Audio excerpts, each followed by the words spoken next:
Hi friends, வணக்கம் and welcome to RK news Tamil Nadu channel. சற்று முன் வெளியான முக்கிய செய்தி. 100 நாள் வேலை திட்டம் தமிழ்நாடு அரசு வெளியிட்ட சூப்பர் குட் நியூஸ்.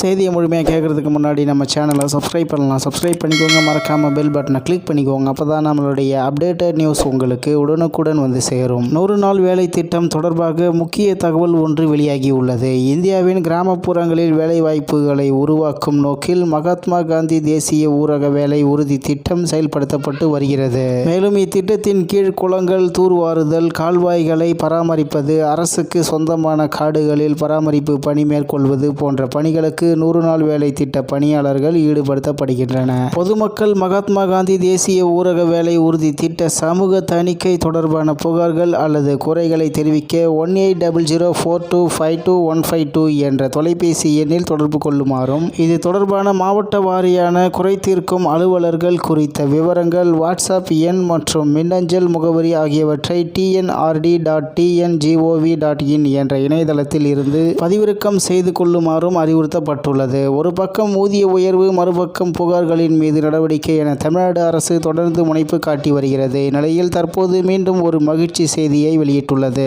அதாவது தேசிய ஊரக வேலை உறுதி திட்டத்தின் கீழ் 5000 புதிய சிறு குளங்கள் ரூபாய் 250 கோடி மதிப்பீட்டில் அமைக்க தமிழ்நாடு அரசு அனுமதி வழங்கியுள்ளது. அதற்கான வழிகாட்டு நெறிமுறைகளும் வெளியிடப்பட்டுள்ளது.